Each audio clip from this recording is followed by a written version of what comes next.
నమస్తే, welcome to NHTV.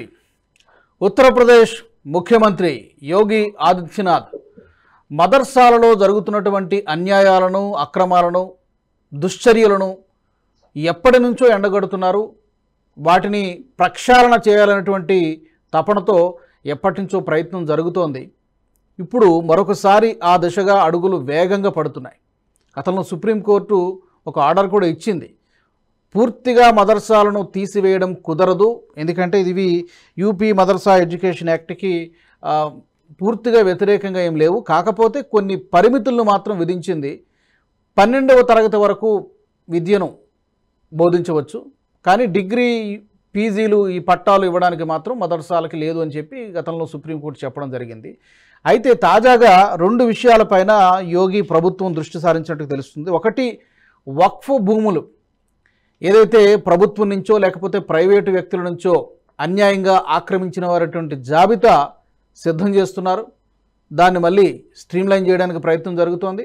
ఇంకో పక్క జిల్లాల వారీగా అక్రమంగా, అంటే అనుమతి లేనటువంటి మదర్సాలు, లేకపోతే ప్రభుత్వ నిబంధనలకు విరుద్ధంగా నడుస్తున్నటువంటి మదర్సాలు, లేదా ఇల్లీగల్ యాక్టివిటీస్ జరుగుతున్నటువంటి మదర్సాలను గుర్తించేటువంటి పనిలో ప్రస్తుతం యోగి ప్రభుత్వం ఉంది. దాంట్లో భాగంగానే ముందుగా అజంగఢ్ జిల్లాలో చాలా సిట్ కూడా ఏర్పాటు చేయడం జరిగింది. స్పెషల్ ఇన్వెస్టిగేషన్ టీం ఏర్పాటు చేయడం జరిగింది. 700 మొత్తం అక్కడ ఉన్నాయి. 700లో సుమారుగా 313 సరైనటువంటి నిబంధనలు పాటించకుండా ఉన్నాయి. అందులో 200కు పైగా ఎలాంటి తప్పుడు అడ్రస్లు అక్కడ అసలు ఏమీ లేవు. కేవలం ఆన్ పేపర్ మాత్రమే మదర్సాలు, కానీ అక్కడ ఆన్ ఫీల్డ్లో చూస్తే అక్కడ ఏమీ లేవు. సో ఇలాంటి ఫేక్ మదర్సాలని గుర్తించేటువంటి పనిలో యోగి ప్రభుత్వం చాలా సీరియస్గా దృష్టి సారించింది. సిట్ కూడా ఏర్పాటు చేసింది. అసలు ఈ మదర్సాలలో అన్నీ కాదు, కొన్నిట్లో ఎందుకు యోగి ప్రభుత్వం ఇంతలా వ్యతిరేకిస్తోంది, అందులో ఏం జరుగుతుంది, ఎలాంటి విద్యను బోధిస్తున్నారు అనేది ఈ గతంలో కూడా మనం పలు సందర్భాల్లో చర్చించుకుందాం. మరొకసారి ఆ సందర్భం వచ్చింది కాబట్టి దాని గురించి మాట్లాడుకుందాం. నాతో జాయిన్ అవుతున్నారు సామాజిక రాజకీయ విశ్లేషకులు ఉప్పల లక్ష్మణ్ గారు. లక్ష్మణ్ గారు నమస్తే. నమస్తే. సో యోగి ప్రభుత్వం తీసుకున్నటువంటి ఈ ఇనిషియేటివ్ ఇప్పటిది కాదు, చాలా సంవత్సరాల నుంచి ఆయన పోరాటం చేస్తుంది యోగి ప్రభుత్వం. అయితే దానికి మధ్యలో అడ్డంకులు వస్తున్నాయి. కోర్టు అడ్డంకులు, కొన్ని రకరకాల మతపరమైనటువంటి సంస్థలు మళ్ళీ కోర్టు మెట్లు ఎక్కడం, ఇవన్నీ కూడా ఎక్కడికక్కడ బ్రేక్స్ పడుతున్నాయి. సో తాజాగా జరుగుతున్నటువంటి పరిణామాలపైన మీ ఫస్ట్ ఇనీషియల్ రిమార్క్స్ ఏంటి? మదర్సాలు ఏవైతే ఉన్నాయో అవి సరే, ఇక్కడ ముస్లిం మైనార్టీలకు సంబంధించినటువంటి వాటి ఇన్స్టిట్యూషన్స్ గా అవి గుర్తించి దానికి ఒక సపరేట్ చట్టం తీసుకొచ్చి ప్రత్యేకించి యూపీలో అనుమతులు అనేది ఇచ్చారు. అంటే ఎయిడెడ్ పాఠశాలలుగా, అంటే ప్రభుత్వ నిధులతో నడిపేటువంటి ప్రైవేట్ పాఠశాల, నాట్ ప్రభుత్వ పాఠశాల. ఎయిడెడ్ అంటే ప్రైవేట్ సంస్థకి ప్రభుత్వ నిధులు ఇవ్వడంతో వాళ్ళు నడుపుకుంటారు. కంట్రోల్ ప్రభుత్వం మీద ఏమి ఉండదు. అయితే ఏంటి, యాక్ట్ ఏదైతే ఉందో మదర్సా ఎడ్యుకేషన్ యాక్ట్, సమాజ్వాదీ పార్టీ పరిపాలనా సమయంలో ఏమైపోయింది అంటే విపరీతంగా ఉత్తరప్రదేశ్లో ఈ మదర్సా యొక్క స్కూల్స్ స్టార్ట్ చేశారు. పుట్టగొడుగులాగా 2009-10 ఆ ప్రాంతాల్లో దాదాపు ఎన్ని అంటే ఆ రాష్ట్రంలో దాదాపు 10,000 వరకు మదర్సా స్కూల్స్ ఉన్నాయి అని చెప్పి సమాచారం. అంటే మరి ఆ 10,000 యొక్క స్కూల్స్ కి ఫండింగ్ అంతా కూడా రాష్ట్ర ప్రభుత్వం కదా. ఫండింగ్ అంటే ఎలా ఉంటది, సపోజ్ ఒక 10 మంది ఉపాధ్యాయులు ఉన్నారు, ఉపాధ్యాయుల శాలరీస్ గవర్నమెంట్ ఇవ్వాలి. అలాగే అక్కడ బిల్డింగ్ కట్టుకున్నారు అనుకోండి, గవర్నమెంట్ ఇవ్వాలి. గవర్నమెంట్ అంటే ప్రైవేటు గవర్నమెంట్ రెండు ఉంటారు, కానీ ప్రైవేట్ భాగస్వామ్యం తక్కువ ఉంటుంది, గవర్నమెంట్ భాగస్వామ్యం ఎక్కువ ఉంటుంది. అలాగే ఫర్నిచరు, ఇతర సౌకర్యాలన్నీ కూడా కల్పిస్తారు ప్రభుత్వ సొమ్ముతో. ప్రైవేట్ భాగస్వామ్యం అనే పేరుకు వాళ్ళు మదర్సా ట్రస్ట్ అని చెప్పేసుకొని ఏదో 10%, 20% మేము ఖర్చు పెట్టినామని చెప్పి చెప్తారు తప్ప యాక్చువల్గా అంతా ప్రభుత్వం నిధుల నుంచి అవి జరుగుతాయి. జరుగుతూ ఉన్నప్పుడు ఇక్కడ ఎడ్యుకేషన్ సిస్టంలో సరే, ముస్లిం మైనార్టీలు అంటే ఖచ్చితంగా వాళ్ళ భాష ఉర్దూ అనుకున్నాం. ఆ ఉర్దూ భాషలో వాళ్ళకి పాఠాలు నేర్పించాలి. పాఠాలు నేర్పించాలి అంటే సామాజిక సాంఘిక అంశాలు, చారిత్రక అంశాలు, శాస్త్ర సాంకేతిక అంశాలు అన్నీ కూడా ఉర్దూ భాషలో నేర్పించాలి కదా. మనము మామూలుగా మనం గవర్నమెంట్ స్కూల్కి వెళ్ళినా ప్రైవేట్ స్కూల్కి వెళ్ళినా కూడా మనకు సబ్జెక్టులు అన్నీ ఉంటాయి. సాంఘికము, సామాన్యము, Social, తెలుగు, science ఈ విధంగా సైన్స్ ఇట్లా ఉంటాయి. మనం ఆ సబ్జెక్టులు తీసుకొని చదువుతాం, మ్యాథ్స్ ఇవన్నీ. అక్కడ ఏమైపోతుందంటే వాళ్ళు ఎంతసేపు ఉన్నా కూడా మతానికి ప్రాధాన్యత ఇచ్చి, ముస్లిం మతానికి మిగతా పక్కన పడేసి, ఇప్పుడు అతను సామాజిక దృక్పథంతో ఉపాధ్యాయులు చెప్పాలి, అలాగే స్టూడెంట్ కూడా సామాజిక బాధ్యతతో తయారు కావాలి అంటే అన్ని నేర్పించాలి. ఇక్కడ అవును, అన్ని సబ్జెక్ట్స్ భారతదేశ చరిత్ర ఏంటో చెప్పాలి, అలాగే సైన్స్ అంటే ఏందో చెప్పాలి, మ్యాథ్స్ అంటే ఏందో చెప్పాలి. ఇవన్నీ బోధిస్తే కదా అతను సమాజంలో బతుకుతాడు. రేపు వెళ్ళి ఇప్పుడు ఇన్ఫర్మేషన్ టెక్నాలజీ కంప్యూటర్ సిస్టమ్, ఆ కంప్యూటర్ సిస్టమ్ లోకి రావాలి అంటే ఇప్పుడు లేటెస్ట్ టెక్నాలజీ అతనికి తెలవాలి. అవన్నీ చెప్పడం పక్కన పడేసి కేవలం మతపరమైనటువంటి ముస్లిం మతపరమైనటువంటి అంశాలకే ప్రాధాన్యత ఇస్తూ బోధన చేస్తూ ఉన్నప్పుడు అక్కడ చదివేటువంటి విద్యార్థులు ఎలా తయారవుతారు అంటే, నువ్వు ప్రభుత్వ డబ్బులు ఖర్చు పెడుతూ ప్రజాస్వామ్య దేశంలో నువ్వు ఒక మతపరమైనటువంటి వ్యక్తిగా అతను తయారు చేస్తున్నావు, అంటే మత ప్రబోధకులు తయారు చేస్తున్నట్టు లెక్క. అది కరెక్ట్ కాదు కదా. చిన్నప్పటి నుంచి, బాల్యం నుంచి నువ్వు అలా నేర్పిస్తే వాడు ఎలా తయారవుతారు? వాళ్ళు లేకపోతే ఇతర మతాలను ద్వేషం పెంచుకుంటారు కదా. అది కరెక్ట్ కాదు కదా ఈ దేశంలో. మరి ఎందుకు ప్రభుత్వ నిధులతో అలా తయారు చేస్తారు? అందువల్ల ఇక్కడ ఓకే, అదొక లైన్ అంటే ఎడ్యుకేషన్ లో. రెండో లైన్కి వచ్చేసరికి ఫేక్, అంటే అక్కడ స్కూల్ ఉండదు, ఏముండదు, విద్యార్థులు ఉండరు, టీచర్ ఉండదు, ఉపాధ్యాయులు ఉండరు. ప్రభుత్వము అక్కడ ట్రస్ట్ అని పెట్టుకుంటాడు, వాడు స్కూల్ అంటాడు, ఈ నిధులన్నీ దానికి పోతాయి. ఆడు ఒకరో ఇద్దరు ఆ డబ్బులు జోబులు వేసుకొని కూర్చోడు. ఇప్పుడు ఆడ 10,000 పైగా మదర్సాలు ఉంటే ఒక జిల్లాలోనే 700 పైన మదర్సాలు ఉన్నాయి అంటే మరి ఏం చెప్పాలి? ఒకే ఒక జిల్లాలో అందులో వెరిఫై చేస్తే మరి 313 పైన బోగస్ అని తేలింది వాటిల్లో. మరి ఎంతవరకు కరెక్ట్ ఇది? ఎక్కడ ఆ అడ్రస్ ఇప్పుడు సిట్ సంస్థను వేసి యోగి ఆదిత్యనాథ్ గారు దర్యాప్తు జరిపిస్తున్నారు. దర్యాప్తు జరుపుతున్నప్పుడు 313 మదర్సా స్కూల్ అనేవి కనిపించడం లేదు, అడ్రస్లో లేవు. అక్కడ పోతే ఏవో వేరే ప్రైవేట్ బిల్డింగులు, వ్యాపారాలు ఇవన్నీ కనిపిస్తున్నాయి. అంటే ఆన్ పేపర్ మీదనే ఇన్ని సంవత్సరాలుగా 2008 ఎవరు కాజేసినట్టు వాళ్ళెవరు వాళ్ళందరూ బయటికి రావాలి కదా. కాజేసిన వాళ్ళని 100 కోట్లకు దుర్వినియోగం జరిగినట్టు కనిపిస్తున్నది కదా. అది ఒక జిల్లాలోనే, ఇంకా మొత్తం రాష్ట్ర వ్యాప్తంగా దర్యాప్తు చేస్తున్నారు. ఇంకా చాలా బయటకు వస్తాయి. 10,000లో ఎన్ని బయటకు వస్తాయి చూడాలి. మరి ఇది కరెక్టా? దీన్ని సమర్థిస్తారా రాజకీయ నాయకులు? సమాజ్వాదీ పార్టీ పెంచి పోషించింది వాటిని ఇవాళ సమర్థిస్తుందా? స్కూలే లేకుండా, విద్యార్థులే లేకుండా, అక్కడ భవనాలే లేకుండా, ఉపాధ్యాయులు లేకుండా వాడిని ప్రభుత్వ నిధులు కాజేయడం అంటే ఎంతో ధైర్యం ఉండాలి అది చెప్పండి ముందు. ఇప్పుడు 10 మంది విద్యార్థులు ఉంటే 40 మంది విద్యార్థులని ఏదో పేర్లు రాసేసుకొని, పక్కింటి వాళ్ళ పేర్లు, ఆ పేర్లు ఈ పేర్లు రాసుకొని స్కూల్లో 40 మంది ఉన్నారని చెప్పి ఆ 40 మందికి బిల్డింగ్ కట్టామని చెప్పి, ఉపాధ్యాయులు 4 ఉన్నారని చెప్పి రాసుకుంటున్నారు అంటే అదొక. అసలు బిల్డింగే లేదు, విద్యార్థులు లేరు, ఉపాధ్యాయులు లేకుండా నిధులు డ్రా చేస్తున్నారంటే, అది ప్రభుత్వ నిధులు డ్రా చేస్తున్నారంటే ఎడ్యుకేషన్ డిపార్ట్మెంట్ కళ్ళు మూసుకొని నిద్రపోయిందా? పరిపాలన ఎవరిదైనా ఉండండి, ఏ పార్టీదైనా. అంత దారుణం జరిగితే అని మాట్లాడలేని పరిస్థితి.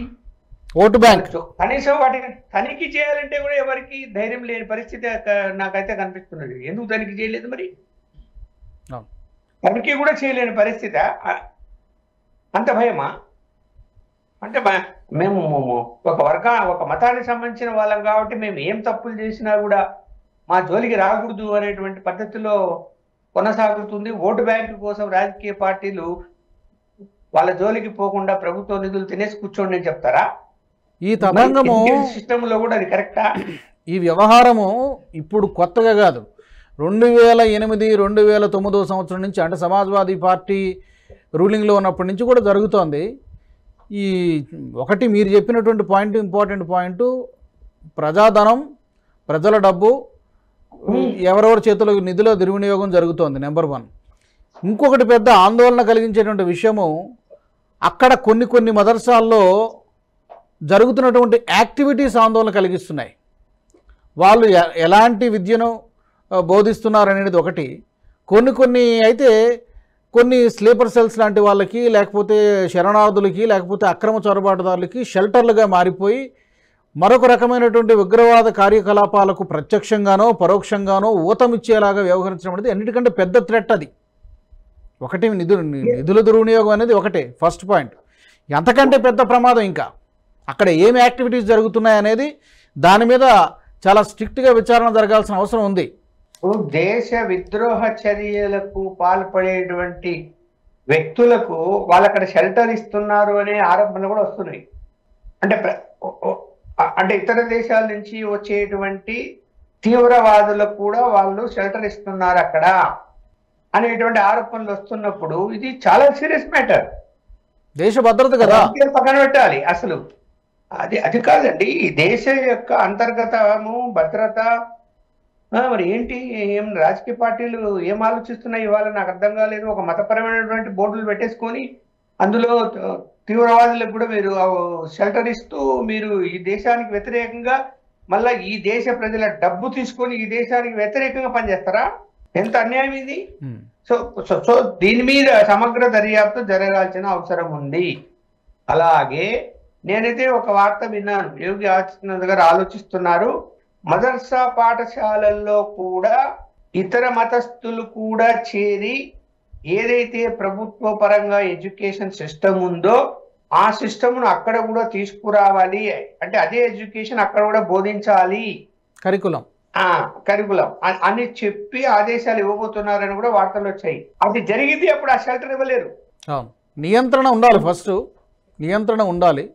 తర్వాత మీరు అన్నట్టుగా మిగతా పాఠశాలల్లో, ప్రభుత్వ పాఠశాలల్లో ఏ విధమైనటువంటి కరికులం అమలు చేస్తున్నారో దానికి సరిసమానంగా అక్కడ కూడా విద్యాబోధన జరగాలి. అంతే కదా మరి. అక్కడ చదువుకునేటువంటి విద్యార్థి అతనికి ఇస్లాం మతం తప్ప నాకేం తెలియదు, నేను అదే చదువుకుంటాను, ఇస్లాం మతం ఏం చెప్పింది, మహమ్మద్ ప్రవక్త ఏం చెప్పాడు, నేను అవే నేర్చుకుంటాను అంటే అతను ఆ విద్యార్థి సమాజంలో దేనికి పనికి వస్తాడు రేపు? ఇవాళ మనం స్కూల్కి వెళ్ళి కాలేజీకి వెళ్ళి చదువుకుంటున్నామంటే అతను సామర్థ్యాన్ని బట్టి అతను మంచి ఉద్యోగం సంపాదించుకొని జీవనోపాధి కల్పించుకొని ముందుకెళ్తాడు అనే కదా చదువుకుండేది. డాక్టర్ కావాలా, ఇంజనీర్ కావాలా, లేదంటే నేను సైంటిస్ట్ కావాలని ఎందుకు చదువుకుంటారు అక్కడ? అలా కాకుండా అంటే కేవలం మతపరమైన అంశాలనే నేను చదువుకుంటాను అక్కడ అంటే బయటకు వచ్చిన తర్వాత ఏం చేస్తాడు అతను? ఎలా తయారవుతాడు అతను? సమాజానికి ఉపయోగపడేది తయారవుతాడా? అతనికి ఉద్యోగాలు ఎలా వస్తాయి? ఏం చదువుకున్నాడు ఉద్యోగాలు ఇస్తారు? అందువల్ల అక్కడ మీరు అన్నట్టు ఏంటంటే 12వ తరగతి లోపల సుప్రీంకోర్టు కూడా దాని మీద ఏదో విచారణ జరిపి, సరే మామూలుగా చైల్డ్ ప్రొటెక్షన్ యాక్ట్ ఉంది, ఎందుకంటే ఆ స్కూల్ ఉన్న పిల్లగా మూసేస్తే ఆ పిల్లల భవిష్యత్తు ఏంటి, వాళ్ళ ఎడ్యుకేషన్ ఏంటి అనేది కూడా సుప్రీంకోర్టు పరిగణలోకి తీసుకున్నట్టు అనిపిస్తున్నది. తీసుకోవాలి కూడా, కాదని చెప్పడం లేదు. సడన్ గా బోగస్ స్కూళ్ళ విషయం అంటే వదిలేయండి, విద్యార్థులు లేరు, అది వేరే విషయం. కానీ విద్యార్థులు ఉన్న చోట కూడా అక్రమాలు జరిగి ఉంటే సడన్ గా వాటిని మూసేయటము అన్నది కరెక్ట్ కాదు. అలాగే వాటిని పూర్తిగా పరిశీలించి వాటిని సరిదిద్ది ఆ పిల్లల యొక్క భవిష్యత్తును దృష్టిలో పెట్టుకుని నేను చెప్పినట్టు సుప్రీంకోర్టు నేను భావిస్తున్నాను. కానీ ఇక్కడ సుప్రీంకోర్టు కూడా ఇంకా అది విచారణ పూర్తిగా క్లోజ్ కాలే, ఇంటీరియర్ ఆర్డర్ ఇచ్చింది. పూర్తి విచారణలో గవర్నమెంట్ ఏది సిట్టుని వేసిందో ఈ సిట్టు పూర్తి దర్యాప్తు చేసి ఆ నివేదిక కలిగిన సుప్రీంకోర్టు వంటి ఛార్జ్ షీట్లు అవన్నీ తెలియజేయగలిగితే సుప్రీంకోర్టు కూడా ఆలోచిస్తుంది ఇప్పుడు ఏ సమాజం, ఎవరు, ఏంటి, ఏం జరుగుతున్నది ఇక్కడ అన్నది. చాలా దుర్మార్గమైనటువంటి విషయంగా కనిపిస్తున్నది కదా. కేవలం అక్కడ మాత్రమే కాదు లక్ష్మణ్ గారు, డెహ్రాడూన్లో 60 ఉన్నాయి, ఉత్తరాఖండ్లో ఉధమ్ సింగ్ నగర్లో 129 ఫేక్ మదర్సాలు ఉన్నట్టు గుర్తించారు, హరిద్వార్లో కూడా ఒక 20 ఫేక్ మదర్సాలు ఉన్నాయి. తాజాగా జరిపినటువంటి ఈ తనిఖీల్లో బయటపడినటువంటిది. మన గతంలో కూడా చాలాసార్లు వార్తల్లో చూసాము. అక్కడ ఎన్ఐఏ సోదాలు చేయడము, అక్కడ కొంతమందిని పట్టుకోవడము, అరెస్ట్ చేయడము, వాళ్ళకి ఎలాంటి లింక్స్ ఉన్నాయి ఈ యాక్టివిటీస్ అని మనం చాలా సందర్భాల్లో చూసాం. సో టెర్రర్ హబ్బులుగా కొన్ని చోట్ల మారడం అనేది ఆందోళన కలిగించేటువంటి విషయము. దీంతోపాటు దేశవ్యాప్తంగా కూడా ఉన్నాయి. ఈ సెర్చ్ అనేది దేశవ్యాప్తంగా వివిధ రాష్ట్రాల్లో ఉంది. బోర్డర్ స్టేట్స్లో ఎక్కడెక్కడైతే బోర్డర్ స్టేట్స్లో ఉన్నాయో అక్కడికి రాత్రికి రాత్రి పుట్టుకొచ్చేస్తున్నాయి. ఒక 10 రోజుల కిందట అక్కడ ఏముండదో సడన్గా రాత్రికి రాత్రి వెలుస్తుంది. అక్కడ ఎందుకు వచ్చిందో తెలియదు, ఎవరు కట్టారో తెలియదు, ఏం తెలియదు, అక్కడ ఏదో జరుగుతూ ఉంటుంది. సో ఇలాంటిది దేశ భద్రతకు చాలా ప్రమాదం. దీని మీద మరి కేంద్ర ప్రభుత్వం కూడా దృష్టి సారించాల్సిన అవసరం ఉన్నట్టుగా అనిపిస్తోంది. ఖచ్చితంగా కేంద్ర ప్రభుత్వం దృష్టి సారించాలి. రాష్ట్ర ప్రభుత్వం ఏదైతే దర్యాప్తు సంస్థ నియమించిందో ఆ దర్యాప్తు సంస్థ ఇచ్చే నివేదికలో ఇందులో ఏమైనా కూడా విదేశీ శక్తుల ప్రాబల్యం ఏమైనా ఉందా, అలాగే తీవ్రవాదులు సెటిల్గా మారేయా అన్న సంగతి కొంచెమన్నా బయట పడుతుందని నేను అనుకుంటాను. పడితే ఖచ్చితంగా కేంద్రం రంగంలోకి దిగాల్సిందే. అవును, దిగి పూర్తి దర్యాప్తు చేయాల్సిన అవసరం. లేకపోతే చాలా ప్రమాదకరమైన అంశం కదా ఇది. మరి దేశానికి చిన్న విషయం. ఇప్పుడు కొంతమంది మాట్లాడతారు, అరే సంస్కృతం సంబంధించిన పాఠశాలలు ఉన్నాయి కదా, అది మతపరమైనది కదా అని కూడా వాదన చేస్తారు. ఎలా మతపరమైంది? అది భాష. సంస్కృతం అన్నది ఒక భాష. మనకు వేదాల నుంచి కూడా సంస్కృతంతోనే మన జీవితం అంటే మానవ జీవితాలు స్టార్ట్ అయ్యి అప్పట్లో సంస్కృత భాషనే పుట్టింది కదా చెప్తారు. ఆ భాష అంతరించిపోకుండా ఉండాలి అంటే ఆ భాష నేర్పాలి. ఇప్పుడు ఉర్దూ అనేది కూడా ఒక భాష. ఆ ఉర్దూను తను స్కూళ్ళల్లో చేరినప్పుడు లాంగ్వేజ్ తీసుకునేటప్పుడు ఆ ఉర్దూ భాషను కూడా అది ఎవరైనా సెలెక్ట్ చేసుకోవచ్చు. లాంగ్వేజ్ని తెలుగు, ఉర్దూ, సంస్కృతం అనుకోండి. ఇప్పుడు నేను హిందూ అయినా కూడా నేను ఉర్దూ సెలెక్ట్ చేసుకోకూడదని ఎక్కడా లేదు. గవర్నమెంట్ స్కూల్లో చేసుకోవచ్చు. ఉర్దూను కూడా నేను సెలెక్ట్ చేసుకుంటా. సంస్కృతం చేసుకుంటున్నారు చాలా మంది తెలుగు తీసుకుంటున్నారు. కొన్ని ఇంగ్లీష్ మీడియం స్కూళ్ళలో సంస్కృతం ఎక్కువ తీసుకుంటున్నారు. అంతే తప్ప అది ఒక భాష పరంగా ఆ భాష నేర్చుకోవడం వల్ల ఏంటంటే తనకు వేదాలు, మంత్రాలు ఇవన్నీ వస్తాయి, ఒక నిబద్ధత ఉంటుంది అనేటువంటిది ఒక క్రమశిక్షణ ఏర్పడుతుందని. ఇప్పుడు తిరుపతి తిరుమల దేవస్థానంలో కూడా సంస్కృత పాఠశాలలు ఉన్నవి పిల్లలకి. అక్కడ సంస్కృతం భాష నేర్చుకుని బయటికి వెళ్ళిపోతారు 2-3 సంవత్సరాలు 4 సంవత్సరాలు చిన్న వయసులో. తర్వాత మళ్ళీ వాళ్ళు మామూలుగా ఎడ్యుకేషన్ సిస్టమ్ వాళ్ళు ఎక్కడ ఇతర స్కూళ్ళల్లో జాయిన్ అవుతారు, కాలేజీల్లో అన్నట్టు చదువుకుంటారు, వెళ్తూ ఉంటారు. అంతేగాని అటు మతపరంగా అంటే భాషను ప్రోత్సహించడం అన్నది వేరు. ఉర్దూ భాషను కూడా ప్రభుత్వం ప్రోత్సహిస్తున్నది కదా. దానికి ప్రత్యేకంగా ఒక డిపార్ట్మెంటే ఉంది కదా ఉర్దూ భాషకు కూడా. అందువల్ల ఇక్కడ భాష వేరు, మతం వేరు. ఈ మతాన్ని ప్రోత్సహించే విధంగా చిన్న పిల్లల దగ్గర నుంచి వాళ్ళకి మతాన్ని మేము బోధిస్తాము, ప్రభుత్వ డబ్బులు తీసుకొని అంటే ప్రజల సొమ్ము తీసుకొని మేము వాళ్ళని ఈ దేశానికి వ్యతిరేకులుగాను లేకపోతే ఇతర మతస్థులకు వ్యతిరేకులుగాను తయారు చేస్తామంటే కరెక్ట్ కాదు కదా. రాడికలైజేషన్ అనేది నూరిపోయకూడదు. అది చాలా ప్రమాదకరమైనటువంటిది. చిన్నప్పటి నుంచి మన మనసులో ఏం ముద్ర పడుతుంది? సమాజానికి ప్రమాదము, దేశానికి ప్రమాదం. ఇది ప్రమాద హెచ్చరిక లక్ష్మణ్ గారు. ఎందుకంటే యోగి ఆదిత్యనాథ్ గారు చేస్తున్నది ఏదైతే ఉందో ఇది కేవలం ఉత్తరప్రదేశ్కే పరిమితం కాకూడదు. దేశవ్యాప్తంగా ఏ రాష్ట్రంలో ఈ అక్రమ మదర్సాలున్నా, చట్ట వ్యతిరేక కార్యకలాపాలు ఎక్కడ జరుగుతున్నా, లేదా ఉగ్రవాదులకు లేదా ఉగ్రవాద సంస్థలకు మద్దతు ఇచ్చేటువంటి విధంగా ఏ మదర్సా ఏదైనా కానీ అది ఎక్కడ జరిగినా కూడా దాన్ని అరికట్టాల్సిందే, ఉక్కుపాదంతో అణిచివేయాల్సిందే. ఆ దిశగా మరి చర్యలు తీసుకోవాలి రాష్ట్ర ప్రభుత్వాలు కానీ, దాని కేంద్ర ప్రభుత్వంతో కూడా కోఆర్డినేట్ చేసుకొని ఇది త్వరితగతిన ఇది చేయాల్సినటువంటి అవసరం ఉంది. Thank you very much Lakshman garu, ధన్యవాదాలు. Thank you very much. ఈ అంశానికి సంబంధించి అక్రమ మదర్సాలను గుర్తించడంలో ఏం చేస్తే బాగుంటుంది, కేంద్ర ప్రభుత్వం ఏం చేస్తే బాగుంటుంది, రాష్ట్ర ప్రభుత్వాలు ఏం చేస్తే బాగుంటుంది అనేది మీ అభిప్రాయాలను తప్పకుండా కామెంట్ల రూపంలో తెలియజేయండి. ఈ వీడియో నచ్చినట్లయితే లైక్ చేయండి, షేర్ చేయండి, బెల్ బటన్పై క్లిక్ చేయండి. Nationalist hub, NHTV group of ఛానల్స్ను సబ్స్క్రైబ్ చేసుకోండి. జాతీయవాద జర్నలిజాన్ని ప్రోత్సహించండి. జై హింద్, జై భారత్. ఈ వీడియో మీకు నచ్చినట్టయితే లైక్ చేయండి, 10 మందికి షేర్ చేయండి. అలాగే కామెంట్ల రూపంలో మీ అభిప్రాయాలను మాతో పంచుకోండి. Nationalist hub group of channels ను సబ్స్క్రైబ్ చేసుకుని తెలుగునాట జాతీయవాద జర్నలిజాన్ని ప్రోత్సహించండి. ఈ వీడియో కింద ఉన్న బెల్ ఐకాన్ పై క్లిక్ చేయడం మర్చిపోవద్దు.